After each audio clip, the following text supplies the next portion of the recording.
तो hello students, welcome back to my channel. तो आज हम बात करेंगे 12th क्लास की मैक्रो इकोनॉमिक्स में से मनी और बैंकिंग के सेकंड पार्ट के बारे में। का फर्स्ट लेक्चर हम ऑलरेडी अपलोड कर चुके हैं। फर्स्ट लेक्चर में हमने डिटेल में डिस्कस किया था कि आखिरकार मनी क्या होता है, मनी की इवैल्यूएशन कैसे की गई, मनी की इवैल्यूएशन की जरूरत क्यों पड़ी, क्योंकि बार्टर सिस्टम तो हमारे पास था। बार्टर सिस्टम क्या होता है, तीसरी इकोनॉमी क्या होती है, बार्टर सिस्टम को हटा के मनी की इन्वेंशन क्यों की गई, बार्टर सिस्टम में ऐसी क्या कमियां थी जो मनी की इन्वेंशन हुई, मनी की फॉर्म्स कितनी हैं, वो सब कॉन्सेप्ट हम ऑलरेडी कवर कर चुके हैं। अगर इन सभी कॉन्सेप्ट्स में से किसी कॉन्सेप्ट में आपको कोई प्रॉब्लम है तो वीडियो का लिंक डिस्क्रिप्शन में गिवन है, आप जाकर देख सकते हैं। आज के इस लेक्चर में हम थोड़ा सा आगे बढ़ेंगे और बात करेंगे सप्लाई ऑफ मनी के बारे में। देखेंगे कि आखिरकार ये मनी सप्लाई क्या होता है, मनी सप्लाई कैसे काउंट की जाती है, ये कौन सा कॉन्सेप्ट है और इसके कितने मेथड हैं। लेक्चर स्टार्ट करने से पहले आप सभी से रिक्वेस्ट है, फर्स्ट टाइम आए हैं तो चैनल को सब्सक्राइब करके बेल आइकन जरूर क्लिक कर दीजिए, ताकि फ्यूचर में अगर हम कोई भी वीडियो अपलोड करें अकाउंट्स, इकोनॉमिक्स या बिजनेस स्टडीज के रिगार्डिंग, तो उसका लिंक तुरंत आपको मिल जाए। तो चलिए, ये हमारे पास है सप्लाई ऑफ मनी का कॉन्सेप्ट। सबसे पहले सप्लाई ऑफ मनी है क्या? सप्लाई ऑफ मनी का मतलब होता है जो पैसा पब्लिक के पास है, जो पैसा पब्लिक के हाथ में है, प्लस जो पैसा आम जनता ने हमारी बैंकिंग सिस्टम में डिपॉजिट कराया हुआ है। एक पर्टिकुलर टाइम पे जो पैसा मनी में मार्केट में फ्लो कर रहा है, उसको हम सप्लाई ऑफ मनी कहते हैं। अब देखिए, बहुत ही सिंपल लाइन यहाँ पर लिखी हुई है और बहुत इजी टर्म्स में यहाँ पर डिफाइन किया हुआ है। यहाँ पर हमें कह रहे हैं supply of money means that total amount of money held by the people. जो पैसा लोगों के हाथ में है, कि बेसिक नेसेसिटीज को पूरा करने के लिए वो कंजम्पशन तो करते होंगे ना, और कंजम्पशन करने के लिए उनके पास जो मीडियम ऑफ एक्सचेंज में मनी हेल्ड की गई है, वो हमारी सप्लाई ऑफ मनी है, जो पैसा मार्केट में रोटेट कर रहा है। Plus deposits with the banking system eight a particular point of time, और जो पैसा आम जनता ने बैंकिंग सिस्टम में डिपॉजिट कराया। अब पॉइंट ये आता है कि डिपॉजिट्स बहुत तरह के होते हैं। कौन कौन से डिपॉजिट्स होते हैं, आइए हम यहाँ पर लिखते हैं। सबसे पहले हमारे पास आता है सेविंग अकाउंट में पैसा जमा कराने वाला सेविंग, है ना, तो सेविंग्स। सेकेंड हमारे पास आता है, कई लोग फिक्स डिपॉजिट्स कराते हैं, एक पर्टिकुलर टाइम पीरियड के लिए पैसा जमा कराना। अगर वो टाइम पीरियड पूरा नहीं हुआ तब तक आप पैसा नहीं निकाल सकते। अगर पहले निकाल लिया तो फिर फिक्स डिपॉजिट्स में जो एक्स्ट्रा इंटरेस्ट मिलता है वो नहीं मिलेगा, नॉर्मल इंटरेस्ट रेट के अकॉर्डिंग आपको आपका पैसा वापस मिल जाएगा, जिसको हम फिक्स डिपॉजिट्स कहते हैं।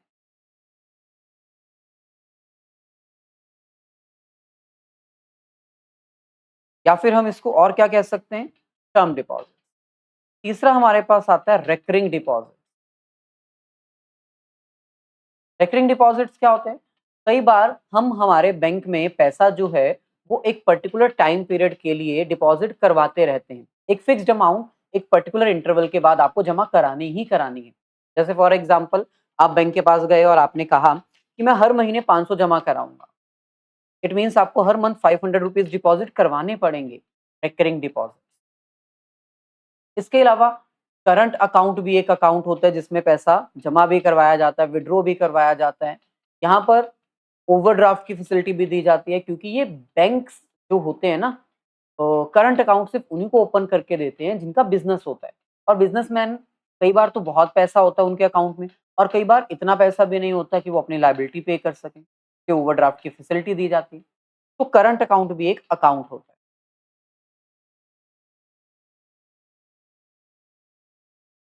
तो अब पॉइंट ये है कि यहाँ पर लिखा गया है डिपॉजिट्स विद बैंकिंग सिस्टम। तो बैंकिंग सिस्टम में तो बहुत तरह के डिपॉजिट्स होते हैं। कौन से डिपॉजिट्स हम काउंट करते हैं while counting the money supply? तो आपको पता होना चाहिए, मनी सप्लाई को काउंट करने के टोटल 4 मेथड हैं, M1, M2, M3, M4। और चारों मेथड में अलग-अलग डेफिनेशन दी गई है कि मनी सप्लाई में हम कौन सा बैंक का डिपॉजिट्स काउंट करेंगे। तो अभी फिलहाल हम सिर्फ इतना समझते हैं कि जब हम मनी की सप्लाई की काउंटिंग करते हैं तो जो पैसा हम लोगों के हाथ में है वो काउंट होता है, दूसरा जो पैसा बैंकिंग सिस्टम में वो काउंट होता है। अब बैंकिंग सिस्टम में कौन सा वाला पैसा कौन से मेथड में काउंट होता है वो हम डिस्कस करेंगे एक एक करके। तो बैंकिंग सिस्टम के पास जो पैसा है वो भी काउंट किया जाएगा। चलिए, तो बहुत ही क्लियर है, total amount of money held by the people plus deposits with the banking system. अच्छा, it is counted at a particular point of time, the money which is being supplied by the RBI in the economy। हर एक country का एक अपना central bank होता है और वो central bank के पास अथॉरिटी होती है कि वो मनी सप्लाई कर सकता है, नोट और करेंसी इशू कर सकता है। तो it is counted at the time of supply of money by the RBI in the economy. और ये एक स्टॉक कॉन्सेप्ट है। अगर आपने फर्स्ट चैप्टर अच्छे से किया है स्टॉक वर्सेस फ्लो तो आपको पता होगा। फ्लो कॉन्सेप्ट का मतलब होता है जिसमें हम किसी पर्टिकुलर एलिमेंट की काउंटिंग ओवर द पीरियड करते हैं, पर मंथ, पर एनम, पर सेकेंड, पर मिनट, है ना, हाफ ईयरली, क्वार्टरली। लेकिन ये जो स्टॉक कॉन्सेप्ट है ना वो एक ऐसा कॉन्सेप्ट है जिसमें हम मेजरमेंट करते हैं at a particular point of time, at a particular point of time.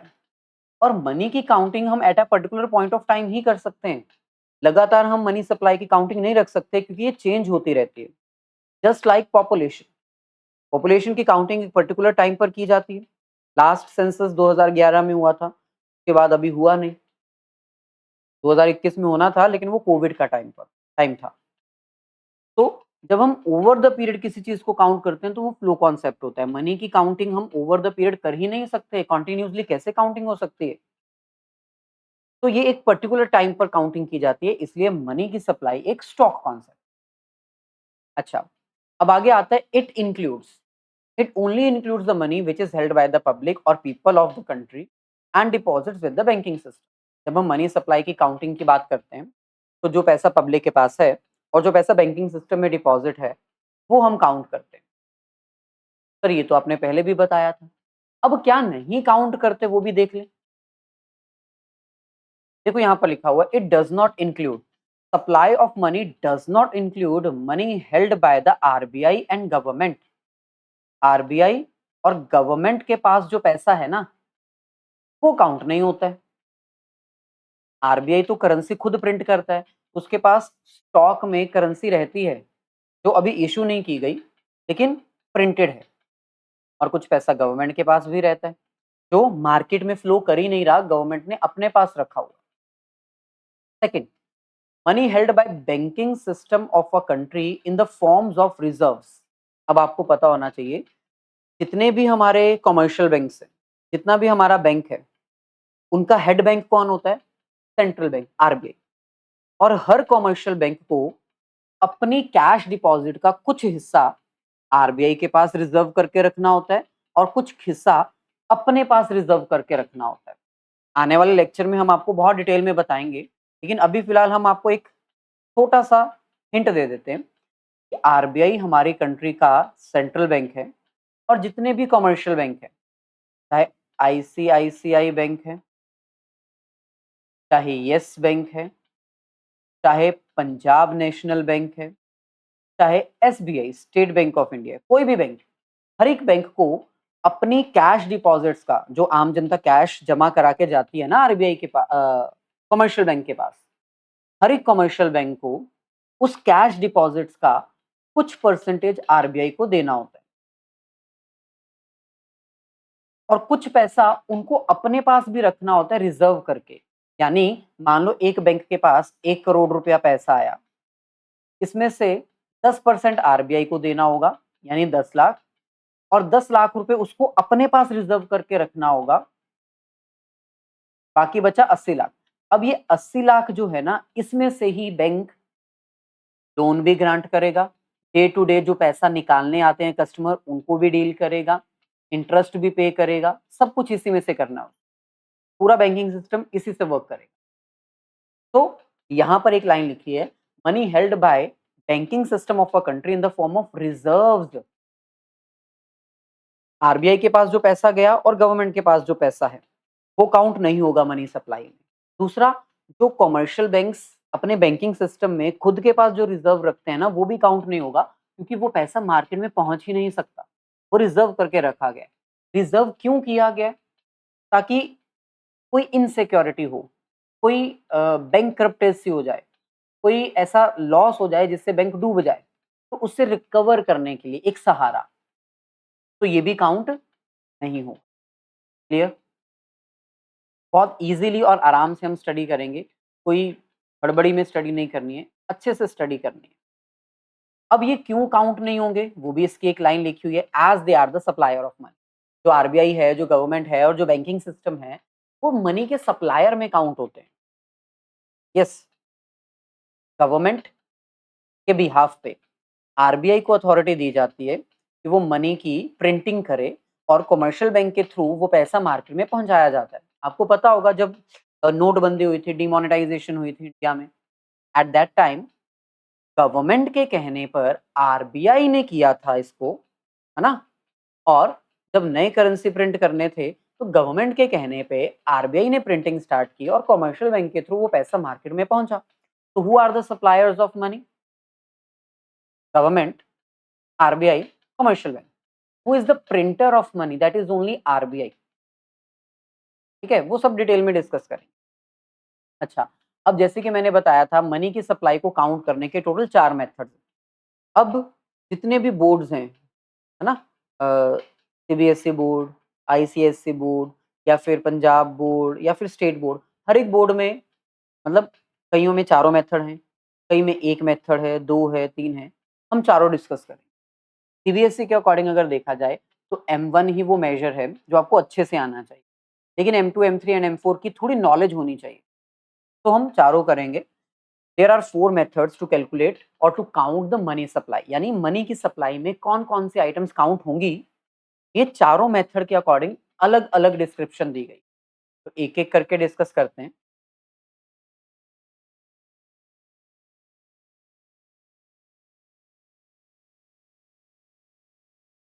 सबसे पहले हम बात करते हैं M1 मेजर की।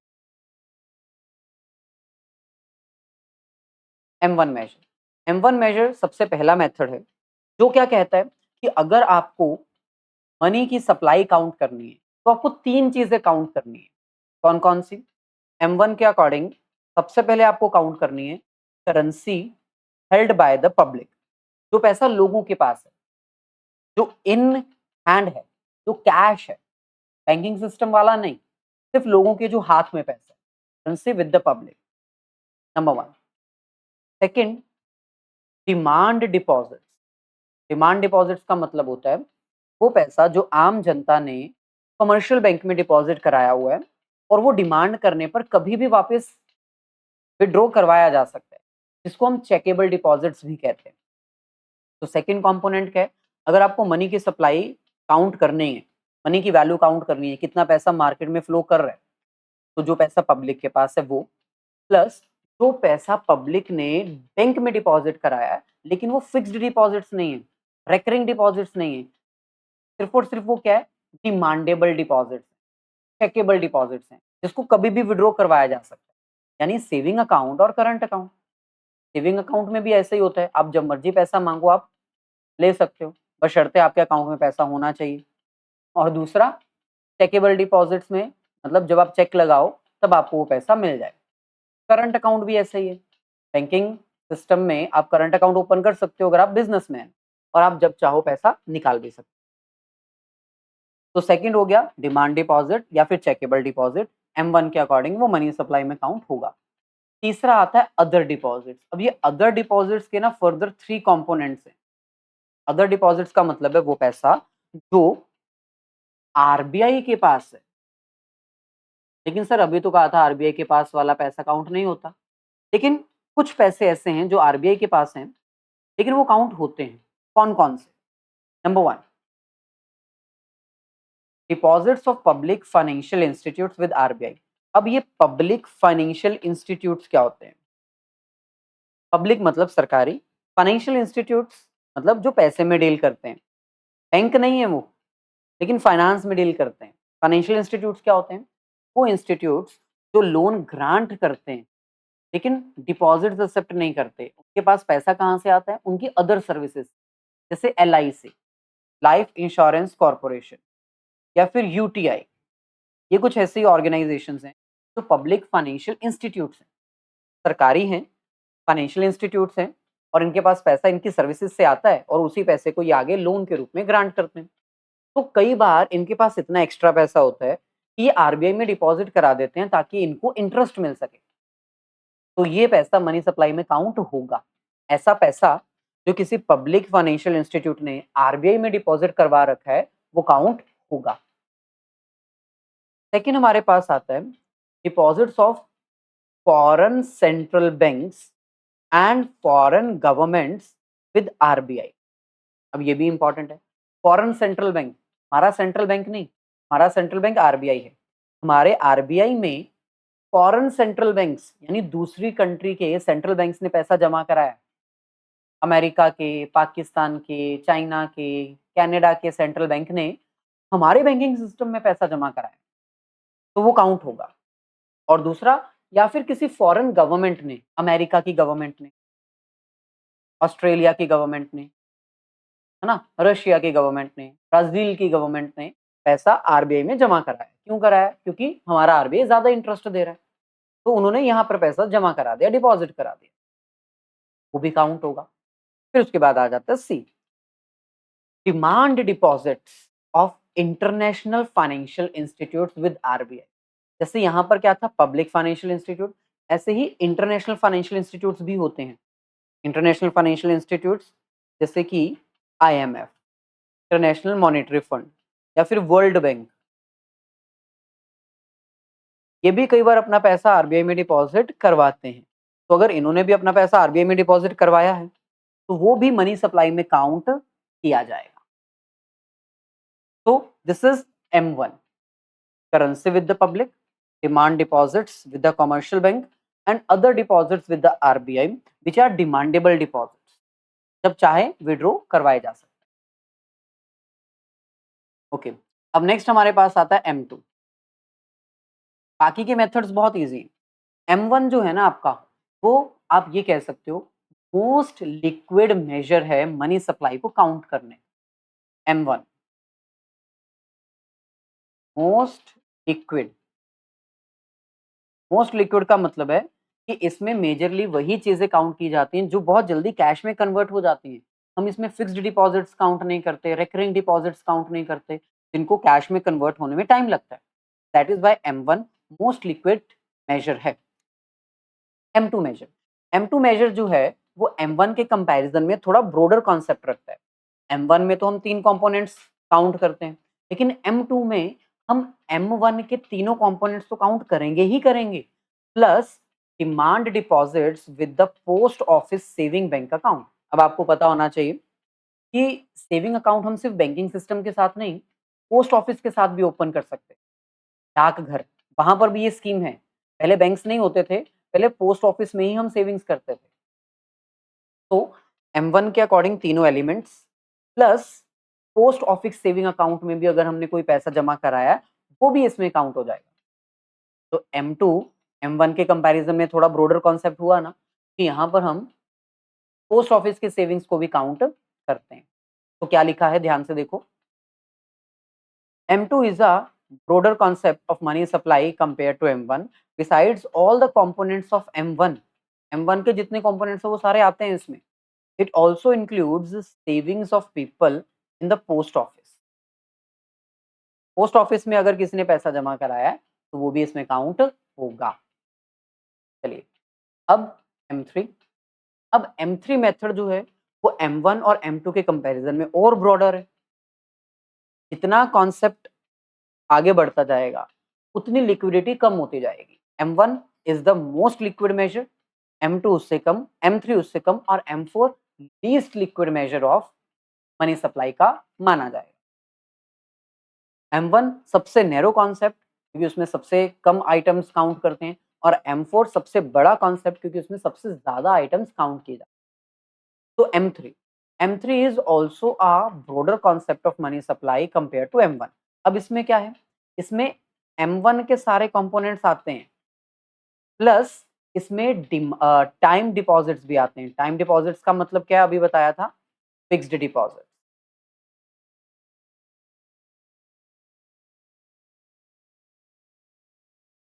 तो इसका मतलब इसमें M1 के तीनों कंपोनेंट्स आते ही आते हैं। जो पोस्ट ऑफिस सेविंग्स हैं वो नहीं आती, उसको हटा दो, बल्कि बैंकिंग सिस्टम का ही इसमें काउंट किया जाता है। बैंक सिस्टम में डिमांडेबल डिपॉजिट्स के साथ साथ फिक्स्ड डिपॉजिट्स और रिकरिंग डिपॉजिट्स भी इसमें आते हैं। तो besides all the components of M1, it also includes the time deposits that are fixed deposits or term deposits of the people with the commercial banks. Commercial bank में जितने भी deposit हैं सारे इसमें काउंट होते हैं। रिजर्व्स की बात नहीं कर रहे हम, डिपॉजिट्स की बात कर रहे हैं। रिजर्व्स काउंट नहीं होंगे। इसके बाद आता है M4 मेजर। अब ये सबसे बड़ा कॉन्सेप्ट का मेजर है। इसमें M3 के सारे कंपोनेंट्स आते हैं। M3 के सारे कंपोनेंट्स आते हैं, मतलब M3 का मतलब क्या था? M3 का मतलब था M1 के कंपोनेंट्स प्लस फिक्स्ड डिपॉजिट। अब इसमें M3 के सारे कंपोनेंट्स का मतलब वही हुआ, M1 के तीनों कंपोनेंट, M3 का जो एक एक्स्ट्रा आता है fixed deposits plus total deposits with the post office. अब इसमें पोस्ट ऑफिस भी काउंट होता है, और पोस्ट ऑफिस के सिर्फ सेविंग्स नहीं, जितने भी डिपॉजिट्स हैं, जितनी भी स्कीम्स हैं, पोस्ट ऑफिस की ना बहुत डिफरेंट डिफरेंट स्कीम्स होती है। जनधन योजना, कन्या सुकन्या योजना, है ना? बहुत सारी मतलब योजनाएँ हैं, बहुत सारी स्कीम्स हैं, जितनी भी स्कीम्स हैं सारा पैसा इसमें काउंट होगा। बस कौन-सा काउंट नहीं होगा? Other then in the form of national saving certificate, क्योंकि ये सर्टिफिकेट्स होते हैं, ये मनी में काउंट नहीं हो सकते। नेशनल सेविंग सर्टिफिकेट्स अगर हैं, तो वो काउंट नहीं होंगे M4 में, बाकी सब चीज़ें काउंट। तो M4 सबसे बड़ा कॉन्सेप्ट है। इसमें M1 के सारे कंपोनेंट्स, M3 के मतलब सारे कंपोनेंट्स और पोस्ट ऑफिस की सारी स्कीम्स इसमें। नोट केयरफुली, अब यहाँ पर एक इंपॉर्टेंट नोट दिया हुआ है। Coin in India are limited tender money. अब सबसे पहले टेंडर मनी क्या होता है? Tender money is a fiat money, जो कि गवर्नमेंट के ऑथराइजेशन पे आरबीआई के द्वारा इशू की जाती है। अब ये तो दो हैं, क्वाइंस भी होते हैं और नोट्स भी होते हैं। जो क्वाइंस हैं वो लिमिटेड लीगल टेंडर मनी है। लिमिटेड का मतलब है कि एक लिमिट तक आप उसको यूज कर सकते हो, उसके बाद नहीं। ये नहीं कि आप हजारों करोड़ों का बंगला लेने गए तो ट्रक भर के सिक्के ले गए। लिमिटेड है, एक लिमिटेड अमाउंट तक मान्य है, उसके बाद नहीं। जैसे आप मेरे पास आए, आपने कहा ये 1 करोड़ की गाड़ी है, दे दो, सिक्के लाया हूँ मैं, एक्सेप्ट कर लो। मैं मना कर सकता हूँ, क्योंकि वो लिमिटेड है, एक लिमिट तक यूज़ किए जा सकते हैं। पेपर नोट्स जो हैं वो अनलिमिटेड लीगल टेंडर है, आप जितनी मर्ज़ी पेमेंट करो, उसको मैं मना नहीं कर सकता। It means that coins can be used to settle payment only of a limited value. अब ये लिमिटेड वैल्यू कितनी है, ये डिपेंड करता है। मैंने कहा भई ठीक है, 10 लाख दे दो सिक्के में, बाकी मेरे को पेमेंट करो आप, कैश, बैंक ट्रांसफर कर दो, that is. And paper note can be used to settle payment of unlimited value. इसमें कोई लिमिट नहीं है, अनलिमिटेड वैल्यू तक आप सेटल कर सकते हो। ओके, अब ओवरऑल ये हमारे पास कॉन्सेप्ट है मेजर ऑफ मनी सप्लाई का। इसमें M1, M2, M3 and M4 ये सारे कॉन्सेप्ट्स मेजर किए जाते हैं। एक बार इसको ओवरव्यू कर लीजिए। आने वाले लेक्चर में हम बाकी का कॉन्सेप्ट भी कवर करेंगे। वीडियो अगर अच्छी लगी है तो इसको लाइक और शेयर ज़रूर कर दीजिए।